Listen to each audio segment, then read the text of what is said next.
placement, as well as some of the recent news around the not provided update. I'm Chad Hill, and I have Adam Stetzer and our account management team with us as well. Yeah, good afternoon, Chad. It's great to be here. Thanks for joining us for our webinar. I'm in Rochester with the team. Hello, everybody. Got a lot of exciting stuff to cover today, Chad, I know. Excellent. As I mentioned, a quick overview of the agenda. We're going to be talking about Premium Writer and Premium Placement. We're going to then talk about a new product that we're working on, as well as then getting into the not provided, the latest with the Google encrypted search. As we get started here with Premium Writer and Premium Placement, I wanted to wind back to our new approach that we launched in June and talk about some of the new content types that we launched there and why the new process does require a bit more input so that we can make sure we're producing the best content possible. So back in June, we added in on-site blogging, infographic, press releases, business interviews, and videos. A lot of new stuff, but we did it because we wanted to diversify the type of content that we're creating for your clients, which allows us to expand the syndication options and generate more buzz, more real end-user value of the content we're creating so that that in turn can attract and earn better backlinks and improve your clients' rankings in the website, in the search engines. As we get started on this, let's talk a minute about how a typical ad campaign is made, because we've been getting a lot of people saying it's a lot more work to do these different types of content. I wanted to step back and maybe relate some personal experiences I've had working with very large ad agencies and other companies doing campaigns. I think everyone sees, watches the Super Bowl ads and says, wow, that's a really smart idea. It was probably a bunch of guys in a room that just dreamed that up. But that's actually not true. Having worked with Saatchi & Saatchi, a very large, one of the largest ad agencies in the world, and also a number of BBDO, a number of very big agencies when I was at AOL, I can tell you that all of those beautiful, wonderful ad campaigns always start with a lot of research. They start with quantitative and qualitative analysis of customers, trying to understand insights and trends, because that's critically important when you're trying to come up with an ad campaign that can influence and build emotional connection with a brand. They then turn usually into in-depth interviews with all stakeholders. So again, that could be customers, it could be people in the call centers, it could be customer service, ticket takers if you're an airline, and really any number of different stakeholders at the organization are going to get involved in trying to gain and glean those insights from the information.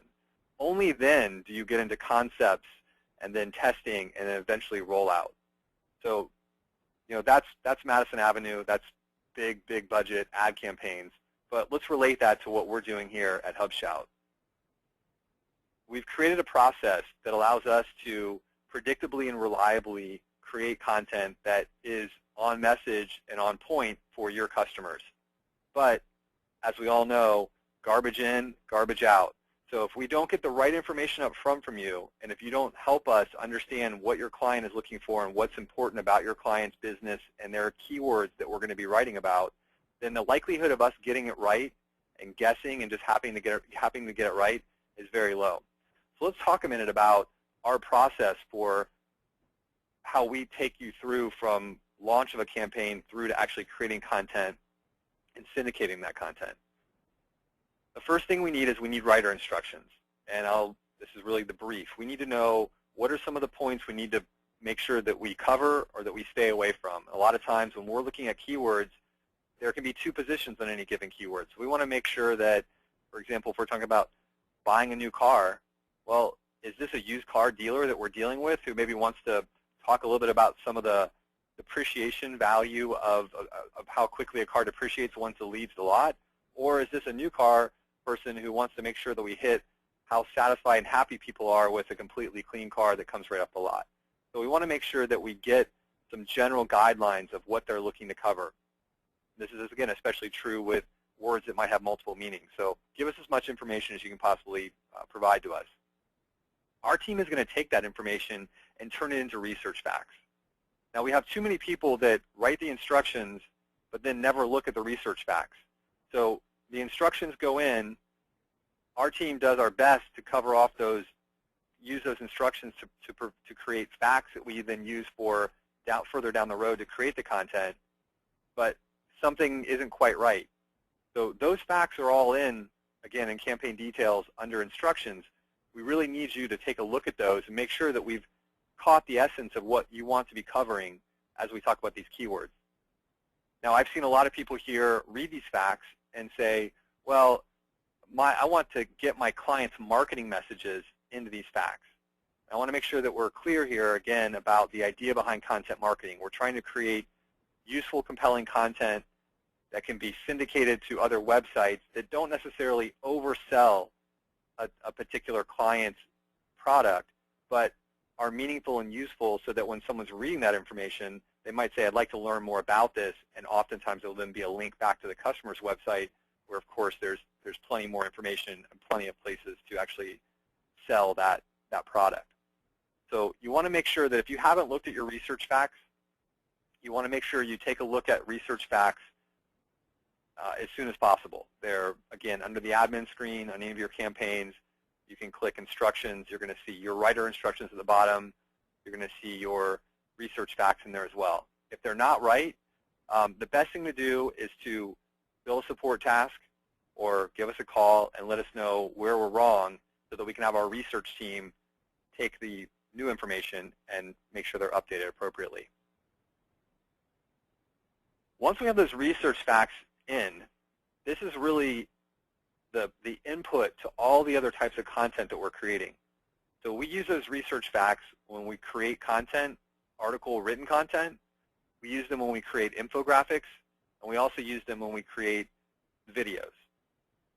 So again, you can see here that if you don't get these first two steps right and we don't get the information in here correctly, then when you start reviewing content that's coming out of this process and you're unhappy with it or there's something that's incorrect, it's likely because we didn't get the facts right or we didn't get the instructions right at the beginning. So we can all save ourselves a lot of time and, of course, potential customer issues if we do focus on this and make sure that we get the facts correct. Chad, I think a lot of people are struggling with everything you're talking about, are thinking back to, wow, it was a lot simpler 2 years ago when I could just hire a link building firm. And so, I see some of the chat comments here, and I know some of the discussions in the reseller forum is saying, wow, this is a lot of work. It didn't used to be. So what is your response to them? Yeah, well, I think, I've talked to many people who have brought that up, and we're making these changes not because we like it, right? We've talked about this. Some change is always hard. We're making these changes because we need to up the value of everything that we're doing. We need to increase the audience value of all the content that we're creating. And the days of us just taking a keyword and guessing about what we might want to write about and no one ever looking at that, those days are well behind us. And so what we need is we need more involvement, because in order for us to do a better job and to create truly usable content that an audience would engage with, we need more information from you and then, of course, from the customer. So I know it's harder, but really, given where we are, with really the push from the search engines and from the community at large to improve the quality of everything that's happening, I don't think we're really left with much of a choice. What do you think, Adam? Yeah, I think that's well put. The bar has clearly been raised. I mean, there's competition from others coming in, but there's no doubt that Google has raised the bar, has made some major moves, both algorithmically in 2013 as well as now manually with reviews and notifications and unnatural link warnings and all the things you're seeing. And just this week, they went after and busted another blog network. So, if you're not embracing this new way to do content marketing, to be more creative, to be based on sound research, to identify your audience and speak to them, but in a way that, as you said, Chad, does not overly market to them. It's a real soft sell to really earn that attention, to earn that buzz, to earn that tweet, and hopefully earn that backlink. You really still haven't heard the message. So I think we're just going to keep beating this drum, because there's no doubt it's where we are in 2013, and every trend line indicates it's just going to keep going this way. So these are critical transformations in your thinking. Great points. Now, when we launched new plans back in June, we gave people a choice. We essentially allowed people a fairly seamless transition path from the old plan to the new plan. but we also wanted to give those people who really, as we just talked about, realized that the bar had been raised and wanted something that maybe we weren't offering a year ago. We rolled out an upgrade service for both Premium Writer and Premium Placement. And we've talked about both of these products as we've reviewed the plans, but we wanted to spend some time today to really dig into them a little bit more. So let's first talk about the Premium Writer. The Premium Writer program really was again, a reaction to a lot of comments and feedback we had from our partners and ultimately from your clients. We wanted to put our best writers on the accounts that where people were upgrading to this Premium Writer offering. So we wanted to be able to offer our most senior writers, give them more time to write the content. We wanted to be able to get into, again, some of those audience value features that we know matter, things like better layouts for the content. So rather than just one or two paragraphs, we wanted to be able to get into unordered lists and lists of things. Everyone loves the top 3, the top 7 type of lists. We wanted to be able to offer that type of content, and we can do that with our Premium Writer group. This group always has the best quality scores, and they're often reviewed more frequently than the general writer pool. So we make sure that where everyone gets a random audit, we want to make sure that our Premium Writer group is getting a more thorough review. And so that's what we built with the Premium Writer team. But we've had some feedback. People have said, hey, this is great. I'm glad you guys are doing it, but is that enough to really warrant the extra cost?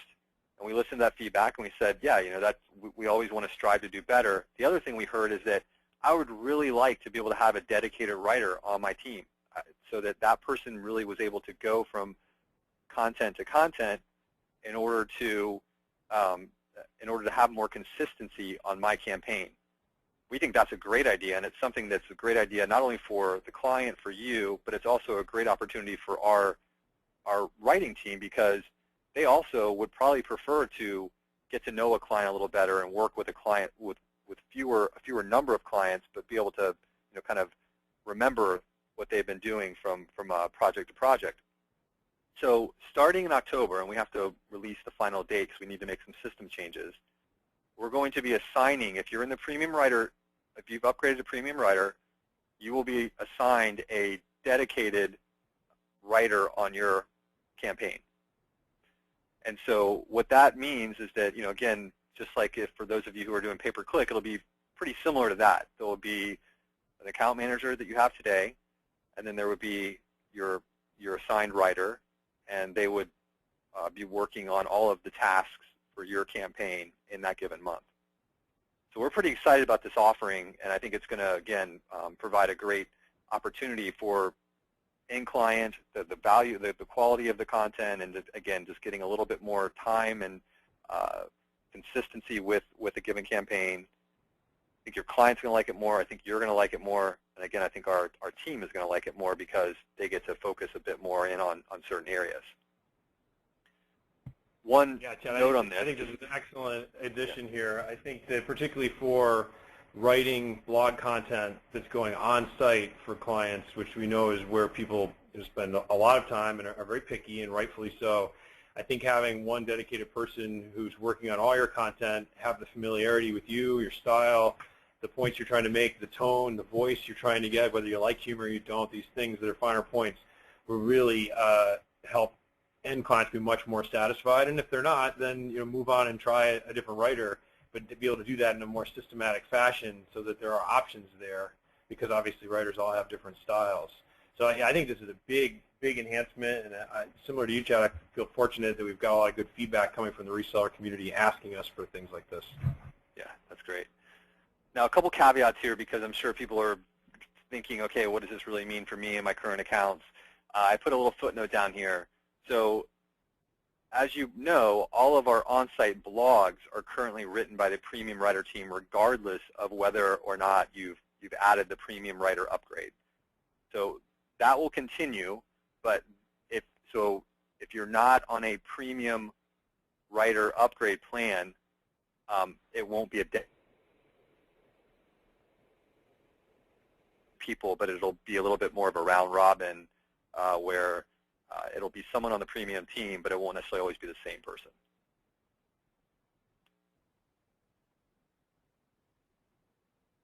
Okay, let's go in. So the other one that we wanted to talk about was premium placement. Again, just to compare and contrast these, Premium Writer is all about the person at HubShout that's actually creating your content. Premium placement is going to be all about essentially what we then do with your content to syndicate it. So what premium placement allows us to do is to spend an extra amount of time making sure that we syndicate your content to the most relevant site. And the way we've categorized this is it's a higher domain authority site. There's going to be more audience because typically it is a more category relevant site, so it tends to have more of a following of people who go to that website. And it's also more relevant to the client's business. The other feature that we added in, we discussed in the last webinar, was retargeting. So we decided to make that a part of premium placement. So anyone on premium placement was eligible for us to set up and manage a retargeting campaign. The media budget is currently separate, but all of the setup and ongoing management we're going to take on.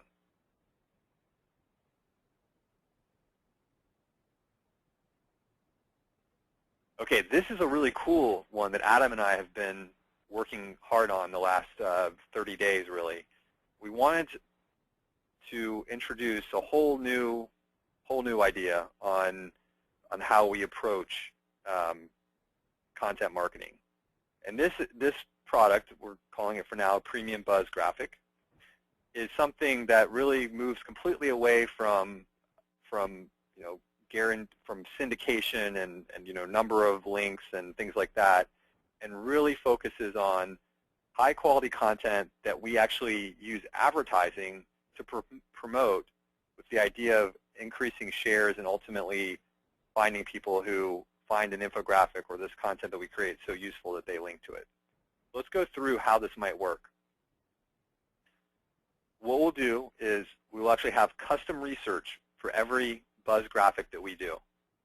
This means, rather the screen that we showed before, which was for a specific campaign, those facts may be used across multiple articles and blogs and infographics and videos. With Buzz Graphic, it's custom research for each one. We're going to spend about 3 times the amount of time that we currently spend on infographics, so we're making a much bigger investment in the infographic. The way that really translates is rather than having 2 to 3 facts in the infographics we're doing today, you're going to be up at 7 or so facts, maybe a little more than 7 facts. But what that allows us to do is have a larger infographic with more of a visual edge because we're talking about more things. What we then do is once the infographic is created, you'll of course get a chance to look at it, provide any feedback, and then we'll also write an article that will accompany it. So essentially the writer will now get the infographic with the research that's already been done, and they'll be able to sit down and then write an article that explains the infographic. So now your article and your infographic are going to be very much in sync, and it's going to be great because, of course, as we know, search engines can't necessarily crawl an infographic and what content's in there, but the article that surrounds it is going to provide a good read and also be related back to the infographic. We're going to take that infographic, we're going to put it on your customer's website, your client's website, and then what we're going to do is we're going to promote that infographic both by promoting it on their social media accounts, and then what we're going to do is actually going to do some paid advertising to expand the reach of the infographic. And the goal there, of course, is that reach will get clicks back to your website, and will ultimately there'll be an opportunity to pick up and share the infographic. And we've already seen, we started doing this about a week ago or 2 weeks ago on our own website, and now this is an example of our Google of the not provided. I'm sorry, of a graphic that we did today with our Google, how Google Pluses don't necessarily influence higher ranking, but they help influence how fast something is indexed. So we put that out, and we'll build a Twitter account, or we'll do a paid tweet to actually expand the promotion of that particular piece of content. But we're still working on final pricing and rollout, but this is something we want to roll out, again, for those clients who really are placing, they want the content marketing that has the biggest impact and really is driving an audience value, bringing an audience back to their website, as well as giving very easy hooks for sharing that information and getting links back to the client's website. Yeah, Jeff, one thing that's not listed on this slide here is that there will obviously be pickup code and a little solicitation, please share this graphic at the bottom of it to facilitate others picking it up. And I think, infographics as link bait is obviously not a new concept. It's been around for a long time. But I think as we've piloted it through, we've realized, there's a lot of moving parts to be able to pull this off. Getting compelling research, identifying a topic that's relatively newsworthy and trending, getting an attractive graphic, surrounding that with a high-quality post, because you do need the written word additionally to keep them on the page and share some additional information, having the pickup code, and then where most people, if they can get through all of that, which we've certainly seen resellers who can do that, fewer rather than more, but if you can get through all that, they often get frustrated with, I did all this and then no one came and picked it up because they actually lack the traffic unless they're a very established brand or have a large list already. And that's where the paid traffic promotion part of this product, the Buzz graphic, is really cool because we're going to prime the pump. Everyone talks about going viral. Things just spread instantly. And as far as I can tell, that's kind of a fairy tale. Everything that you see that's gone viral, some agency or smart marketing in-house person primed the pump with that with a little budget and sort of got it going, gave it a little push, and then it picked up, and then it did actually spread upon itself, but it's got to start. And I think this product's going to be awesome. We've piloted it. I'm very, very thrilled with it. As Chad said, it's the cleanest of the clean in terms of link bait, good content marketing, and the ability to earn links back. So particularly those clients who are very finicky or who have had trouble in the past and are looking for something new, this is an awesome one.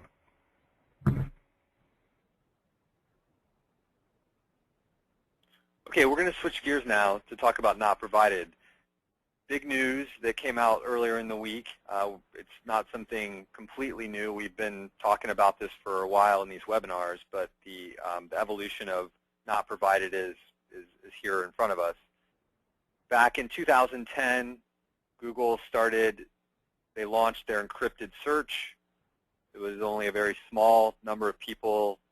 It was only ever projected to be, single digits, maybe low double digits, but was never supposed to be something that was going to be very widespread. 2011, Google started using encrypted search on anybody who was logged in to Google. And then, as we know, earlier this week, basically they're rolling this out system-wide so that all searches, regardless of whether you're logged in or not logged in, and I think even if you try to take the S off of the encrypted search and just go to http://google.com, they redirect you over to HTTPS.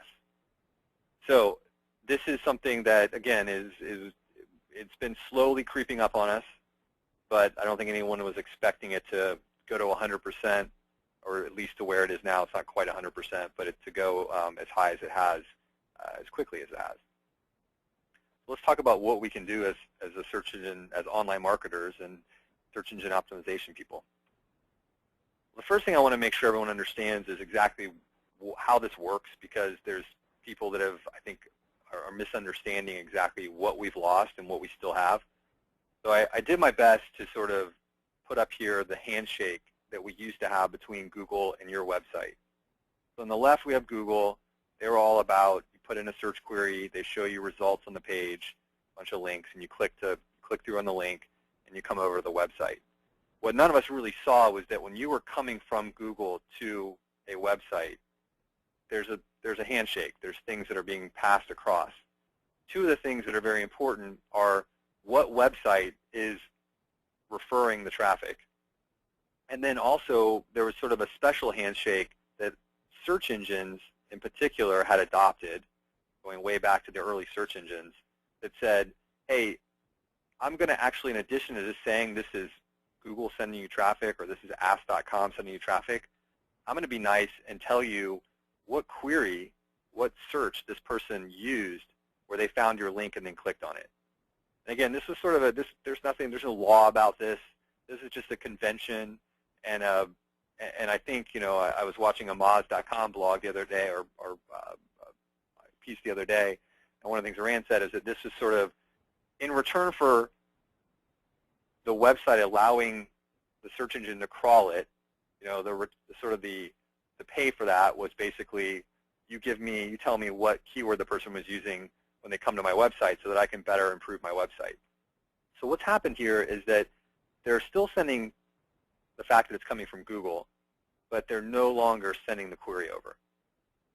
Now, this mattered because on your website you have Google Analytics, which is kind of confusing because you have Google and you have Google Analytics, but Google Analytics on your website is looking at this information as the traffic enters your website, and it's storing it.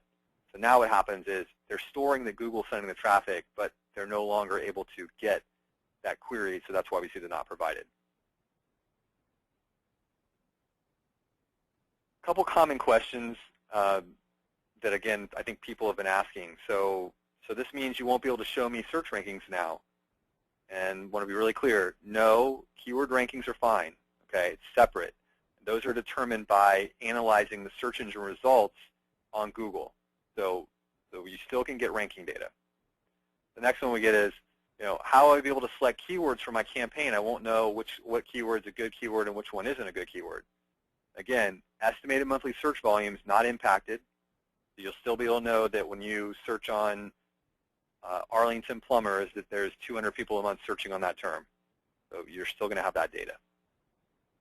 The final one, which is a very good question and one we want to spend the rest of today talking about, is, well, then how will I evaluate the performance of my client's campaign?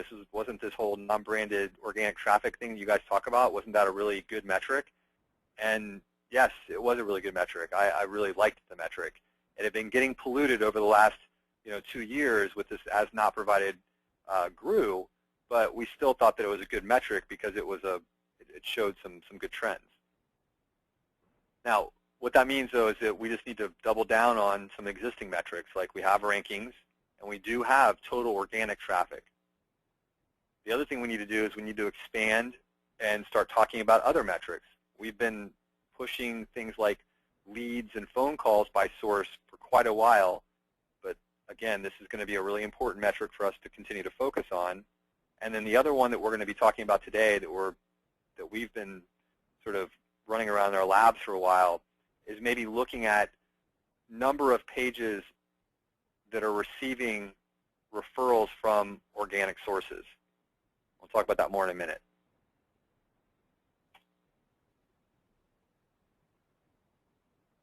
There are going to be some dashboard impacts, though, here, because, like I said, the metric like non-branded organic traffic is something that we've been using for quite a while. I've highlighted on the home screen parts of the system that we're going to be changing. So non-branded organic traffic, that chart is going to go away. What's going to go in its place, I don't have a mock-up today for it, but like I said, it's going to be number of pages on the client's website receiving organic referrals. And the idea behind that, if you think about it, is that when we, especially with the new plans, when we receive most clients' websites, they typically have a ranking or two on the home page, and that's where they get most of their traffic. What we've been talking about a lot is we want to expand your website. We want to do on-site content creation, and we want to expand the breadth of your website, and through the on-site implementation, optimize different pages, do some deep linking, and the goal is to get more pages on your website ranking. So when you have a client come to us and we pull them up and we plug them into analytics and we start receiving data, we'll see that, hey, 3 of their pages on their whole website are getting traffic. The goal is that once we do the on-site implementation, once we start doing the content marketing, once we start doing on-site content creation, that number should grow. And it should be an overall health index that will say the work that you're doing is expanding the influence you have in the search engines. So you'll have that to show that the breadth of the content's growing and the number of pages receiving traffic are growing. And then you'll also continue to have your organic traffic growth. So you'll still know that there are more people coming to the website from Google than there were when we started.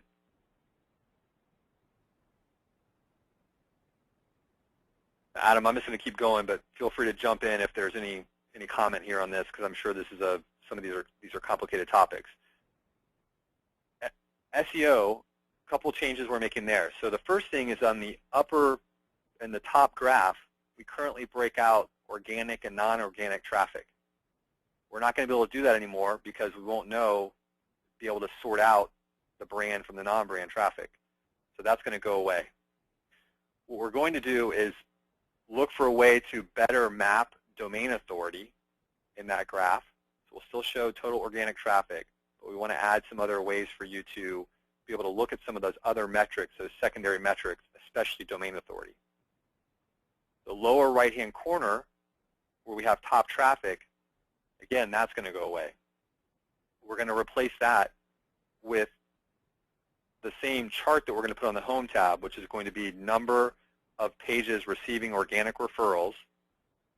And then we're also going to show below that the top 5 or 10. We'll have to work out the sizing, but the top 5 or 10 pages and the number of organic referrals that they're getting. Now, again, you're going to see that it's going to be homepage gets 70%, 80%, but then the goal would be that you'll see other content, and especially content that's being created or optimized as part of our campaigns. We want to start seeing that show a bigger number of organic referrals or entrances. Same idea here. The traffic sub-tab is going to go away because, again, that is just a bigger blow-up of the top traffic. But we're going to replace that with the rest of the pages receiving organic entrances. Okay. Now I want to make sure, one more point here, make sure people understand the difference between an entrance and a visit. So you can have a piece of content that a person that was referred originally from Google viewed, and that's different than a piece of content where the referral person entered the website on that page. So again, the assumption is that if someone entered the website from organic referral from a search engine like Google, then more than likely that page was ranking in the search engine on a particular keyword that person searched. So that's why I'm using the term entrances and not visits. Okay, it's different. Okay, I think that covers that page. On the Keywords tab, again, I want to make sure people focus on the part that's highlighted. We're going to be removing the 30-day traffic trend. Again, this over time was, as not provided had grown, it was less and less, the data was probably less and less accurate. Now it's not going to be accurate. It would always be 0, so we're going to take that out. But that doesn't mean that we're taking out monthly searches, which is the number of searches for that keyword, or the actual ranking. So that is going to stay.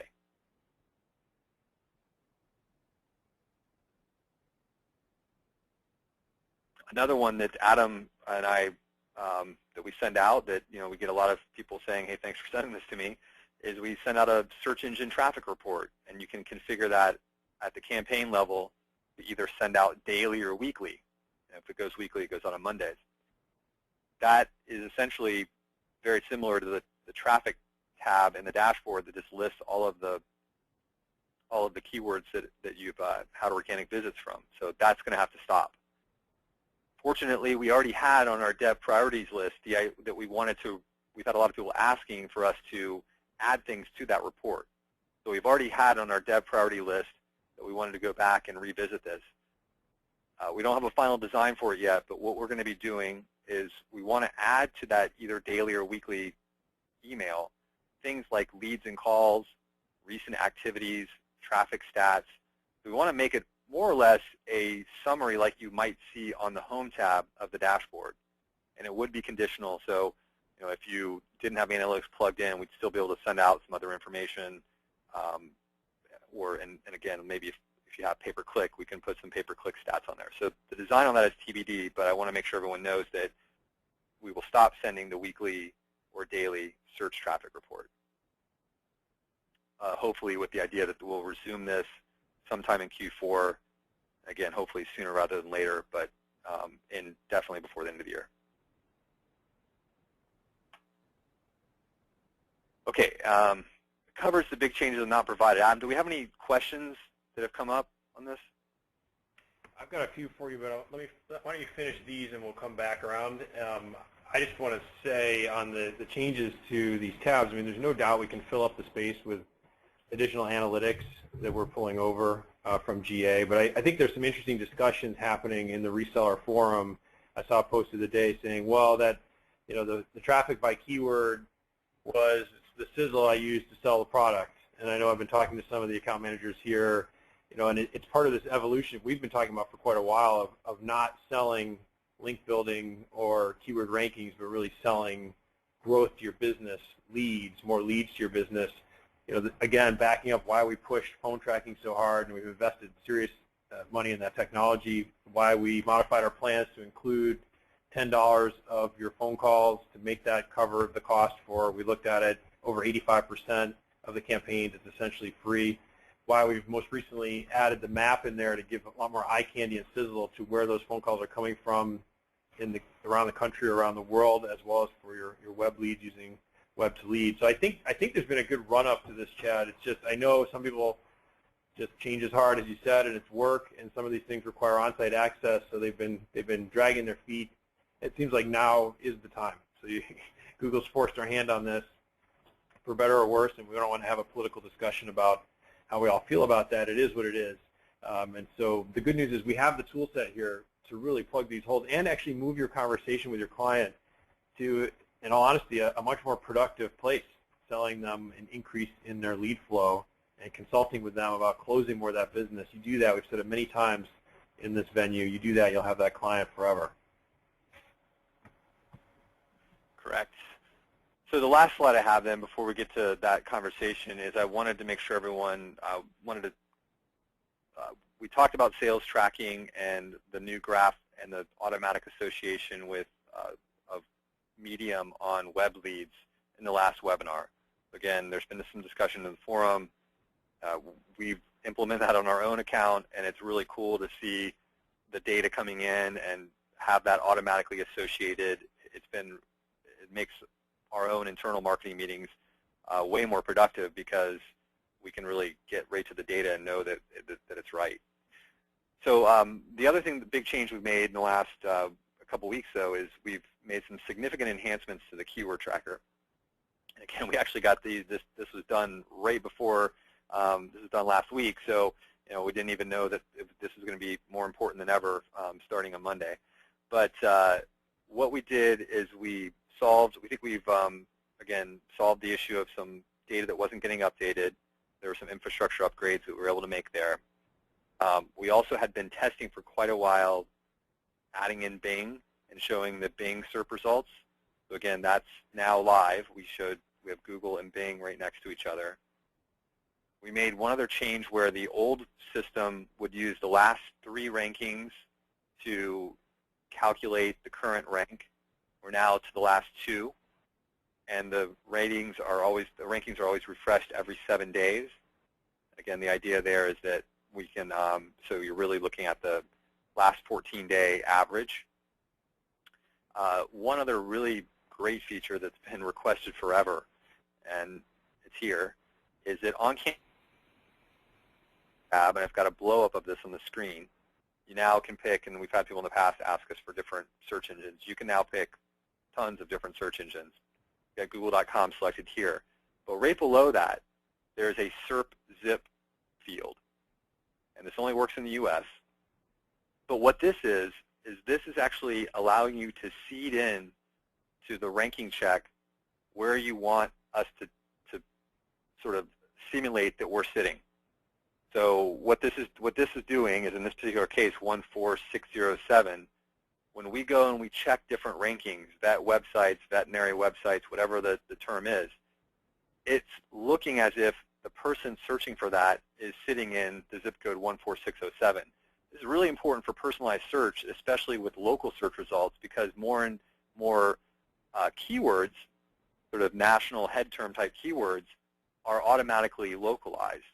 So if someone is searching for plumber or lawyer, and they're searching on that head term in their local market, more often than not, Google is personalizing that and showing local businesses that match on those terms. We've done quite a bit of QA on this, and we feel like the results look really good. So this is a new change, and we're really excited about it. It is Google only, so just so you know, like Bing is not showing localized results. It's Google only. And the one other change that we've put into place is that on the Google column, if it is a local search result, so if it basically shows their map pin or an address, you'll see a map pin below the number. This, again, is something that people have really asked for. We're also working on some other enhancements where we might start being able to show things like video, if there's a video result, but right now what's working is local. So that's all I have, Adam. I don't know what questions we have in the forum. Yes, backing up, Chad, a bit to the dedicated writer announcement, the new feature rolling out in October, there's a question, will a single writer do all campaigns for me across all my customers, or will this be an assignment that is campaign-based? It's going to be campaign-based. The feedback that we've gotten from our writer team is that some people have domain expertise, or at least things that they like and things they don't like.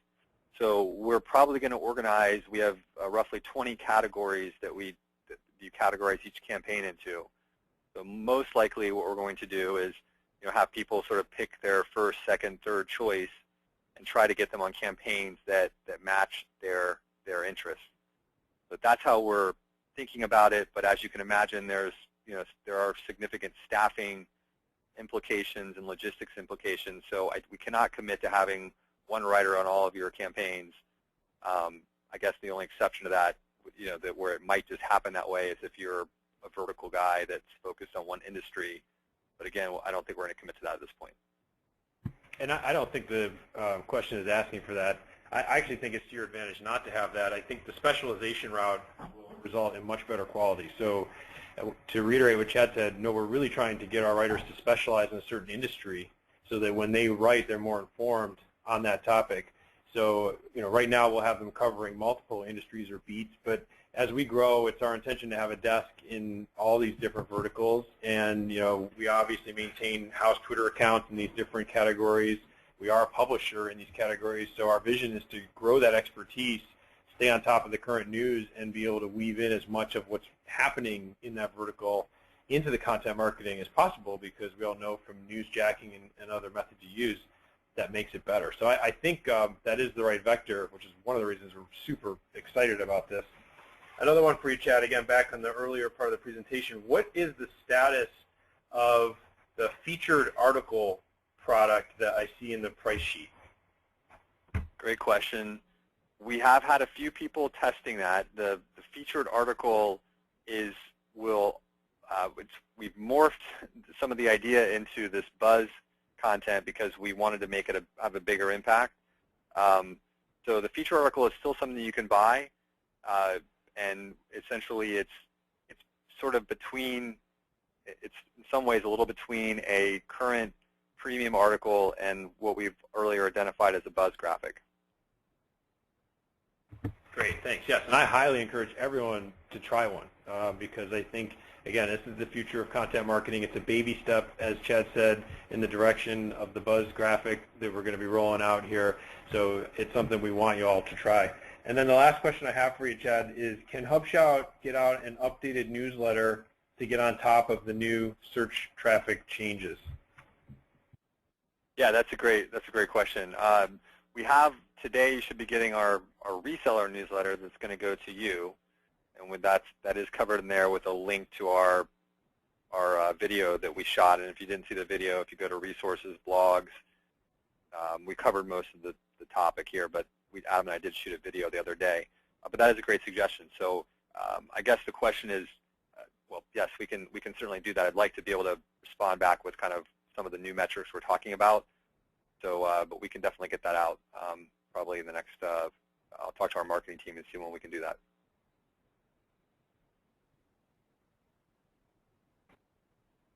Okay. Well, thank you very much for your time today. Again, we have lots of changes going on. We are super busy here at HubShot. I know that everyone out, all of our partners are very busy from the people I've been talking to. We really appreciate all of your feedback in the forum. And I think some of the innovations and things that we've been able to accomplish here and talk about today are a direct result of the feedback and support that you guys have all given us. So thanks again, and we'll see you in the forum. This will be posted on our website either later today or first thing tomorrow. Thanks, everybody. Have a great afternoon. Thanks for coming.